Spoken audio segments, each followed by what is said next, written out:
শ্রীলঙ্কার প্রধান ধর্ম বৌদ্ধ ধর্ম, যা জনসংখ্যার প্রায় ৭০% অনুসরণ করে। তামিল, হিন্দু, মুসলিম এবং খ্রিস্টান সম্প্রদায়ের উপস্থিতি দেশটির সাংস্কৃতিক বৈচিত্র্যকে আরও সমৃদ্ধ করেছে। সরকারি ভাষা সিংহলি ও তামিল, তবে ইংরেজি যোগাযোগের একটি গুরুত্বপূর্ণ মাধ্যম হিসেবে ব্যবহৃত হয়। শ্রীলঙ্কার ইতিহাস হাজার বছরের পুরনো। একসময় এখানে রাজ্য পরিচালনা করত সিংহলি ও তামিল শাসকরা।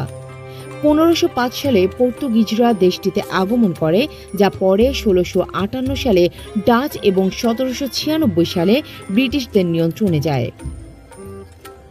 1948 সালের 4 ফেব্রুয়ারি শ্রীলঙ্কা ব্রিটিশদের থেকে স্বাধীনতা লাভ করে।